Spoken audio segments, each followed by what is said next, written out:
사람들 앞에서 며느리는 웃으며 이렇게 말했습니다. 어머니, 아직도 가게 나가세요? 이제 좀 쉬셔도 되잖아요. 걱정하는 말처럼 들렸죠. 하지만 그날 저는 알았습니다.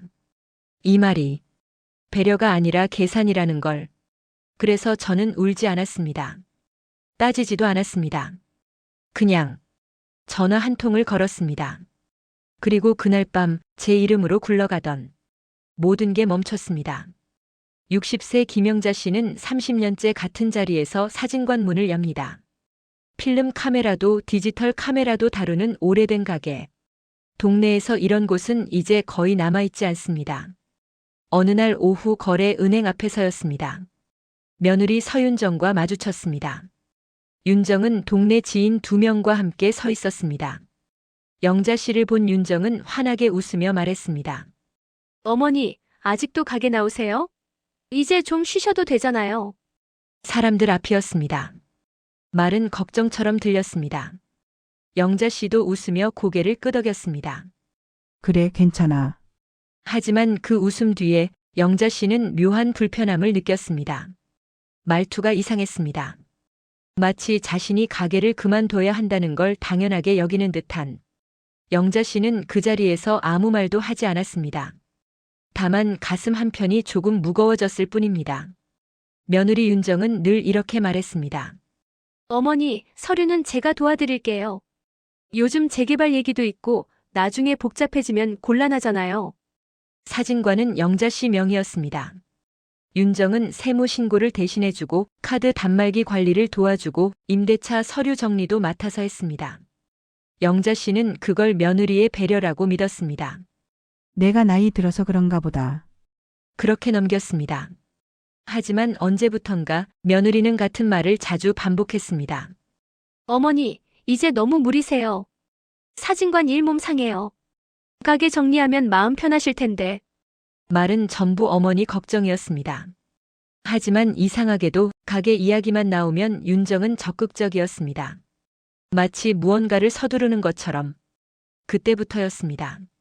사진관 통장에 남는 돈이 줄어들기 시작한 건 영자 씨는 매출을 확인했습니다. 분명 손님은 있었습니다. 증명사진, 가족사진, 액자 수리 의뢰도 꾸준했습니다. 그런데 통장을 보면 남는 게 없었습니다. 리스비가 나가고 세금이 빠지고 관리비를 내고 나면 손에 쥐어지는 건 늘 얼마 안 되는 돈뿐. 영자 씨는 그게 사진관이 사양산업이 돼서 그런 줄 알았습니다. 며느리 말대로 이제 가게를 정리해야 할 때가 온 건가. 그렇게 생각했습니다. 그러던 어느 날 구청에서 우편 하나가 도착했습니다. 재개발 구역 확정 통지. 영자 씨는 한참을 종이를 들고 서 있었습니다. 사진관이 포함된 골목이었습니다. 그날 저녁 윤정은 유난히 친절했습니다. 어머니, 이럴 때일수록 서류 정리는 제가 맡을게요. 복잡해지면 어머니 힘드시잖아요. 그 말을 듣는 순간 영자 씨는 무언가 이상하다는 걸 느꼈습니다. 며칠 뒤 은행 앞에서 다시 마주친 그 장면. 윤정은 또다시 사람들 앞에서 밝게 웃으며 말했습니다. 어머니, 아직도 가게 직접 다니세요? 이제 그런 건 제가 알아서 할게요. 그 순간 영자 씨는 확신했습니다. 이 아이는 내 몸을 걱정하는 게 아니다. 가게를 관리하려는 게 아니다. 가게를 넘겨받으려는 거다. 영자 씨는 웃으며 고개를 끄덕였습니다. 그리고 조용히 휴대폰을 꺼냈습니다. 그때 영자 씨는 알았습니다. 지금까지 자신이 무엇을 놓쳐왔는지, 누가 무엇을 준비하고 있었는지, 그는 그 자리에서 결심했습니다. 더 이상 웃으며 넘기지 않기로. 김영자 씨는 사진관 근처 벤치에 앉았습니다. 은행 앞에서 며느리와 헤어진 뒤였습니다. 손에 든 휴대폰이 묵직했습니다. 30년을 함께한 이 가게가 이제는 누군가의 계산 안에 들어가 있다는 게 믿기지 않았습니다. 영자 씨는 천천히 전화번호를 눌렀습니다. 여보세요. 카드사 맞죠? 목소리는 떨리지 않았습니다. 김영자 명의 카드와 자동이체 전부 정지해 주세요. 통화는 짧았습니다. 상담원은 몇 가지를 확인했고 영자 씨는 담담히 대답했습니다. 전화를 끊고 나서 영자 씨는 한동안 그 자리에 앉아 있었습니다. 하늘은 흐렸습니다. 골목 저편에서는 아이들 소리가 들렸습니다. 그는 생각했습니다. 언제부터였을까? 며느리가 도와준다는 말을 시작한 게 처음엔 정말 고마웠습니다. 세무 신고는 복잡했고 카드 단말기는 자꾸 오류가 났습니다. 윤정이 나서서 해결해 줄 때마다 영자 씨는 며느리가 기특했습니다. 어머니, 이런 건 제가 할게요. 어머니는 손님만 받으세요. 그렇게 하나씩 가게의 중요한 것들이 며느리 손으로 넘어갔습니다. 통장 사본, 전자인증서, 임대차 계약서. 영자 씨는 그게 가족이니까 당연한 일이라고 믿었습니다. 며느리를 의심할 이유가 없었습니다. 하지만 재개발 통지를 받은 뒤 모든 게 달라 보이기 시작했습니다. 윤정이 자꾸 쉬라고 했던 이유, 가게를 정리하라고 권했던 이유, 서류를 자기가 맡겠다고 했던 이유. 그 모든 말 뒤에는 다른 의도가 숨어 있었습니다. 영자 씨는 벤치에서 일어났습니다. 그리고 다시 전화를 걸었습니다. 세무 대리를 맡고 있던 사무소. 김영자입니다. 제 사업자 관련 서류 이제 직접 처리하겠습니다. 전자인증서를 관리하던 곳. 비밀번호 전부 변경해 주세요. 본인 확인 절차 다시 밟을게요. 가게 통장 접근 권한. 제 명의 통장인데 다른 사람 조회 권한 있으면 전부 삭제해 주세요. 전화를 끊을 때마다 영자 씨는 조금씩 숨통이 트이는 걸 느꼈습니다. 그날 밤 예상대로 윤정에게서 전화가 왔습니다. 어머니, 서류 처리가 안 돼요. 목소리는 당황스러웠습니다. 영자 씨는 잠시 말이 없었습니다. 그리고 천천히 입을 열었습니다. 도와주는 건 고마웠다. 하지만 내 인생을 대신 정리할 권한은 없어. 전화 너머로 침묵이 흘렀습니다. 윤정은 뭐라 말하려다가 결국 아무 말도 하지 않았습니다. 영자 씨는 전화를 끊었습니다. 그날 밤 영자 씨는 오랜만에 사진관 장부를 펼쳤습니다. 며느리가 정리해 놓은 파일들도 하나씩 확인했습니다. 매출은 있었습니다. 분명히 있었습니다. 하지만 통장으로 들어온 금액은 장부와 달랐습니다. 영자 씨는 알았습니다. 그동안 무엇이 새어나가고 있었는지, 누구의 손을 거쳐 어디로 흘러갔는지. 그는 장부를 덮었습니다. 그리고 창밖을 바라봤습니다. 골목 끝에는 가로등 하나가 깜빡이고 있었습니다. 30년 전 이 가게를 처음 열던 날에도 저 불빛은 저렇게 깜빡였습니다. 영자 씨는 그제야 깨달았습니다. 자신이 지켜야 할 건 가게가 아니라 자기 자신이었다는 걸. 며느리는 이제 더 이상 도와주는 사람이 아니었습니다. 그리고 영자 씨는 더 이상 도움이 필요한 사람이 아니었습니다. 다음 날 아침 영자 씨는 사진관 문을 열었습니다. 평소와 똑같은 시간, 평소와 똑같은 동작. 하지만 마음은 달랐습니다. 이제 영자 씨는 알고 있었습니다. 누가 자기 이름을 노리고 있는지, 그리고 자기 이름을 어떻게 지켜야 하는지. 며칠이 지났습니다. 며느리 서윤정에게서는 연락이 없었습니다. 김영자 씨는 그 침묵이 무엇을 의미하는지 알았습니다. 당황한 사람은 먼저 움직이지 않습니다. 다음 수를 고민하고 있는 겁니다. 영자 씨는 그 시간을 이용했습니다. 재개발 상담을 받기 위해 구청 민원실을 찾았습니다. 담당 공무원은 친절했습니다. 상가 건물주이시면 보상 절차는 이렇게 진행됩니다. 영자 씨는 꼼꼼히 메모했습니다. 보상금 산정 기준, 이주 대책, 권리 신고 절차. 그동안은 며느리가 이런 걸 다 알아서 해주겠다고 했습니다. 어머니, 복잡하니까 제가 정리해 드릴게요. 영자 씨는 그 말을 믿었습니다. 하지만 이제는 달랐습니다. 모든 서류에는 자기 이름이 들어가야 했습니다. 자기 도장이 찍혀야 했습니다. 영자 씨는 세무사 사무실도 찾았습니다. 제 사업자 명의로 된 거래 내역 전부 확인하고 싶습니다. 세무사는 고개를 끄덕이며 자료를 출력해 주었습니다. 그 자료를 보는 순간 영자 씨는 숨이 막혔습니다. 지난 2년간 사진관 수익 중 일부가 영자 씨 명의 통장이 아닌 다른 계좌로 이체되고 있었습니다. 매달 조금씩 눈에 띄지 않을 정도로. 영자 씨는 세무사에게 물었습니다. 이 계좌 누구 겁니까? 세무사는 화면을 확인하더니 조심스럽게 말했습니다. 명의자는 서윤정 씨로 나와 있습니다. 영자 씨는 아무 말도 하지 않았습니다. 다만 고개를 끄덕였을 뿐입니다. 사무실을 나와 영자 씨는 한참을 골목을 걸었습니다. 발걸음은 느렸지만 마음은 분명했습니다. 이건 실수가 아니었습니다. 착오도 아니었습니다. 며느리는 처음부터 알고 있었습니다. 재개발이 확정될 거라는 걸, 그 보상금이 얼마나 될지, 그리고 그 돈을 어떻게 가져갈 수 있을지, 그래서 도와준다는 말로 시작했던 겁니다. 그래서 쉬라고 권했던 겁니다.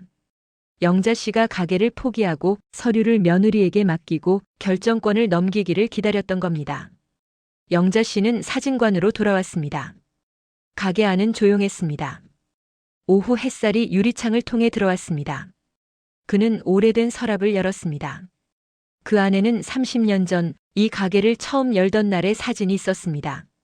젊은 영자 씨가 가게 앞에 서 있었습니다. 간판은 새 것이었고 표정은 단단했습니다. 그날 영자 씨는 혼자였습니다. 남편은 일찍 세상을 떠났고 아들은 어렸습니다. 하지만 포기하지 않았습니다. 이 가게 하나로 아들을 키웠습니다. 대학을 보내고 결혼을 시켰습니다. 그 모든 시간이 이 사진 한 장에 담겨 있었습니다. 영자 씨는 사진을 도로 넣고 서랍을 닫았습니다. 그리고 전화기를 들었습니다. 변호사 사무실이었습니다. 상담 예약하고 싶습니다. 다음 날 영자 씨는 변호사를 만났습니다. 그동안 정리한 자료를 전부 펼쳐 보였습니다.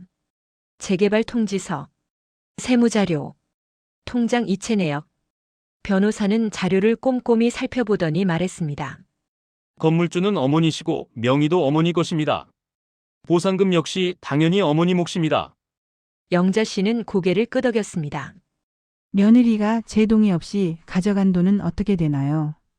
변호사는 잠시 생각하더니 답했습니다. 증거가 명확하면 법적으로 문제 삼을 수 있습니다. 영자 씨는 조용히 물었습니다. 문제 삼고 싶지 않으면요. 변호사는 영자 씨를 바라봤습니다. 그럼 어머니께서 선을 그으시면 됩니다. 더 이상 관여하지 못하게. 영자 씨는 알았습니다. 자기가 원하는 게 무엇인지. 복수가 아니었습니다. 싸움도 아니었습니다. 다만 자기 이름을 지키는 것, 자기 선택을 되찾는 것. 그날 저녁 며느리 윤정이 사진관 앞에 나타났습니다. 영자 씨는 정리 중이었습니다. 윤정은 문 앞에 서서 말했습니다. 어머니, 영자 씨는 손을 멈추지 않았습니다. 윤정은 한 발 들어서며 말을 이었습니다. 어머니, 오해가 있었던 것 같아요. 영자 씨는 그제야 고개를 들었습니다. 오해? 윤정은 말을 이었습니다. 다 어머니 생각해서 한 거예요. 가게도 힘드실까봐, 서류도 복잡하실까봐. 영자 씨는 윤정을 가만히 바라봤습니다. 그리고 천천히 말했습니다. 생각해서 한 거면 먼저 물었어야지. 윤정은 말문이 막혔습니다. 영자 씨는 다시 정리를 시작했습니다. 이제 내 일은 내가 할게. 도움은 필요 없어. 윤정은 한동안 서 있다가 결국 돌아섰습니다. 문이 닫히는 소리가 들렸습니다. 영자 씨는 혼자 남았습니다. 하지만 외롭지 않았습니다. 그는 알고 있었습니다. 이제 무엇을 해야 하는지. 며느리가 돌아간 뒤 김영자 씨는 사진관 안을 천천히 둘러봤습니다. 30년을 함께한 공간이었습니다. 벽에는 오래된 액자들이 걸려 있었고 선반에는 손때 묻은 카메라들이 놓여 있었습니다. 이 모든 것이 곧 사라질 것입니다. 재개발이 시작되면 이 골목 전체가 헐릴 테니까요. 하지만 영자 씨는 슬프지 않았습니다. 끝이 보이는 게 오히려 마음을 편하게 했습니다. 다음 날 아침 영자 씨는 재개발 조합 사무실을 찾았습니다. 권리 신고를 하기 위해서였습니다. 담당자는 서류를 받아 확인했습니다. 건물주 본인이 직접 오셨네요. 보통은 가족분이 데리러 오시는 경우가 많은데 영자 씨는 담담히 답했습니다. 제 이름이니까요. 서류에는 영자 씨 명의가 또렷했습니다. 건물 등기부, 사업자 등록증, 임대차 계약서, 모두 김영자. 담당자는 고개를 끄덕이며 도장을 찍었습니다. 보상금 산정은 한 달 정도 걸립니다. 나오면 연락드리겠습니다. 영자 씨는 사무실을 나왔습니다. 골목을 걸으며 생각했습니다. 만약 그날 은행 앞에서 며느리를 만나지 않았다면 어땠을까? 만약 그 말을 듣지 않았다면, 아직도 가게 직접 다니세요? 그 한마디가 없었다면 영자 씨는 끝까지 몰랐을지도 모릅니다. 며느리가 무엇을 노리고 있었는지, 어쩌면 서류도 권리도 보상금까지도 모두 며느리 손에 넘어갔을 겁니다. 영자 씨는 감사했습니다. 그날의 그 말에, 그날 오후 아들 준호에게서 전화가 왔습니다. 엄마, 목소리가 무거웠습니다. 영자 씨는 알았습니다. 며느리가 무슨 말을 했는지. 준호는 조심스럽게 말했습니다. 엄마 윤정이한테 들었어요. 가게 일로 오해가 있었다고. 영자 씨는 가만히 듣고 있었습니다. 준호는 말을 이었습니다. 윤정이가 잘못했으면 사과할게요. 근데 엄마도 좀 너무하신 거 아닌가? 영자 씨는 천천히 말했습니다. 준호야, 네, 네 아내가 2년 동안 엄마 가게 돈 빼갔던 거 알아? 전화 너머로 침묵이 흘렀습니다. 영자 씨는 담담히 말을 이었습니다. 세무사한테 확인했어. 매달 조금씩 윤정이 통장으로 들어갔더라. 준호는 말이 없었습니다. 도와준다고 했지. 엄마 힘들까봐 걱정된다고 했어. 근데 그게 도움이었니? 준호는 한참 만에 입을 열었습니다. 엄마 그건 저도 몰랐어요. 영자 씨는 알았습니다. 아들도 정말 몰랐을 거라는 걸. 하지만 그게 중요한 게 아니었습니다. 준호야, 이제 내 일은 내가 할게. 준호는 잠시 망설이다 말했습니다. 엄마 혼자 하시기 힘드실 텐데. 영자 씨는 조용히 웃었습니다. 30년을 혼자 해왔어. 이것도 할 수 있어. 전화를 끊고 영자 씨는 한동안 앉아 있었습니다. 가슴 한편이 아팠습니다. 아들에게까지 이런 말을 해야 한다는 게. 하지만 멈출 수 없었습니다. 이건 단순히 돈 문제가 아니었습니다. 자기 인생을, 자기 선택을, 자기 이름을 지키는 일이었습니다. 며칠 뒤 재개발 조합에서 연락이 왔습니다.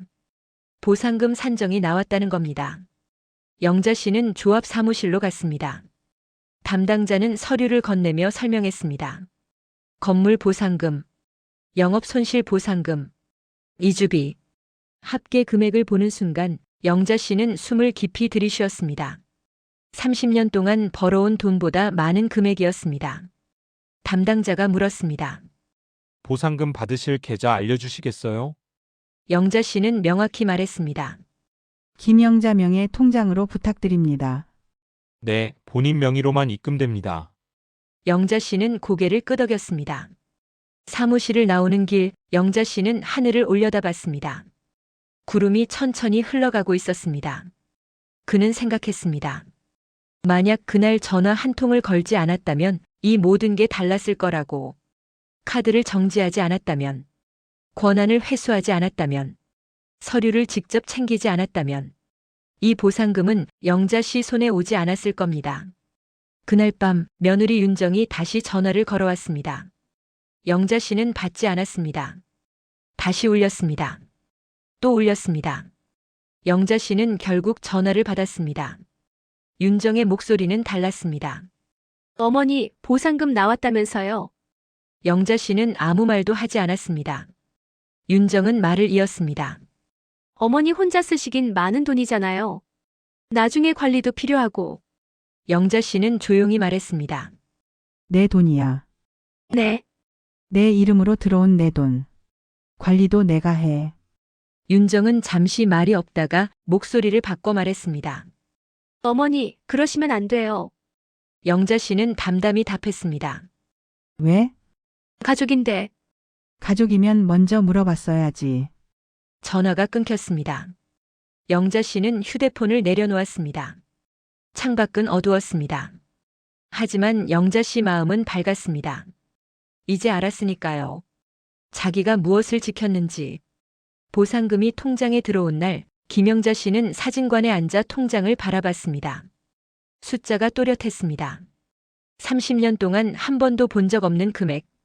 영자 씨는 통장을 천천히 덮었습니다. 그리고 창밖을 바라봤습니다. 골목은 조용했습니다. 재개발 소식이 퍼진 뒤로 하나둘 가게 문을 닫는 곳이 늘었습니다. 영자 씨도 곧 이 문을 닫을 겁니다. 하지만 서두르지 않았습니다. 마지막까지 자기 방식대로 정리하고 싶었습니다. 며칠 뒤 며느리 윤정이 다시 나타났습니다. 이번엔 아들 준호와 함께였습니다. 영자 씨는 가게 안에서 정리 중이었습니다. 문이 열리는 소리가 들렸습니다. 엄마, 준호의 목소리였습니다. 영자 씨는 손을 멈추지 않았습니다. 윤정이 먼저 입을 열었습니다. 어머니, 영자 씨는 그제야 돌아봤습니다. 윤정의 표정은 달라져 있었습니다. 웃지 않았습니다. 어머니, 제가 잘못했어요. 영자 씨는 아무 말도 하지 않았습니다. 윤정은 말을 이었습니다. 통장으로 들어간 돈 다 돌려드릴게요. 그러니까 이제 좀. 영자 씨는 조용히 물었습니다. 이제 좀. 윤정은 망설이다 말했습니다. 다시 예전처럼 지낼 수 있잖아요. 영자 씨는 고개를 저었습니다. 예전으로는 못 돌아가. 준호가 입을 열었습니다. 엄마, 윤정이도 잘못했다잖아요. 가족인데 이렇게까지. 영자 씨는 아들을 바라봤습니다. 준호야. 네, 가족이라고 다 용서되는 건 아니야. 준호는 말문이 막혔습니다. 영자 씨는 천천히 말했습니다. 2년 동안 내 돈 가져간 거. 재개발 알고도 말 안 한 거. 사람들 앞에서 날 무시한 거. 그게 가족이 할 짓이었니? 윤정은 고개를 숙였습니다.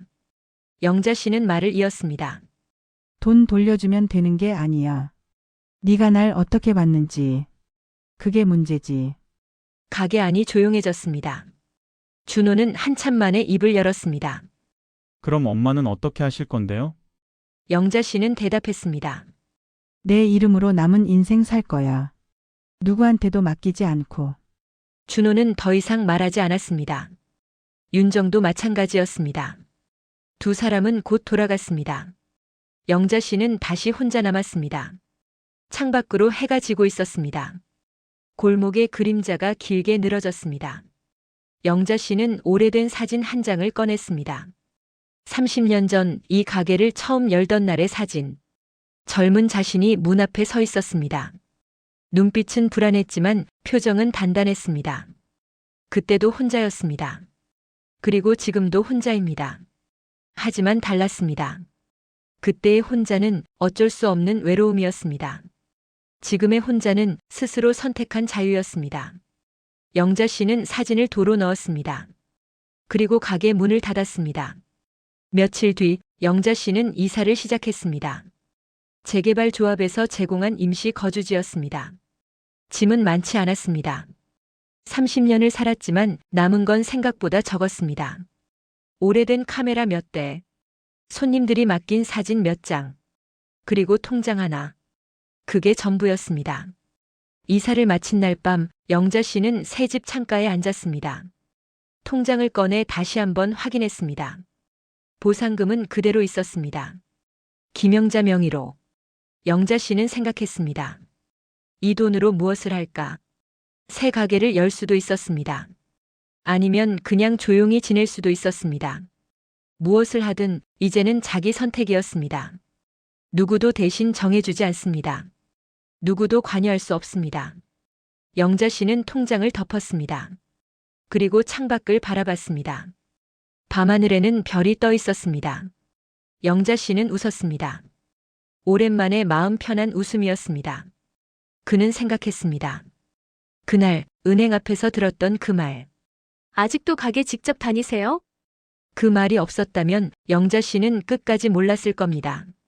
자기가 무엇을 놓치고 있었는지, 누가 무엇을 노리고 있었는지 그 말 덕분에 깨어났습니다. 전화 한 통 덕분에 지켜냈습니다. 자기 이름을. 지금도 영자 씨는 새벽에 눈을 뜹니다. 하지만 더 이상 가게 문을 열지 않습니다. 대신 창가에 앉아 천천히 차를 마십니다. 그리고 생각합니다. 오늘은 무엇을 할까? 내일은 어디로 갈까? 모든 게 자기 선택입니다. 영자 씨는 알고 있습니다. 인생에서 가장 중요한 건 돈이 아니라는 걸. 자기 이름으로 사는 것. 자기 선택을 지키는 것. 그게 진짜 자유라는 걸. 영자 씨는 창밖을 바라봅니다. 해가 떠오르고 있습니다. 새로운 하루가 시작됩니다. 이제 이 하루는 온전히 김영자의 것입니다. 오늘 이야기가 여러분 마음에도 조용히 닿았기를 바랍니다. 누군가의 인생은 크게 외치지 않아도 이름을 지키는 선택 하나로 달라질 수 있다는 걸 우리는 오늘 김영자 씨를 통해 보았습니다. 여러분의 구독과 좋아요, 그리고 한 줄의 댓글이 달빛이 전하는 인생을 완성합니다. 오늘 이야기의 감상과 여러분이 느낀 마음을 댓글로 남겨주세요. 그 마음을 모아 다음엔 더 깊고 따뜻한 이야기로 찾아오겠습니다. 오늘도 함께 해주셔서 고맙습니다.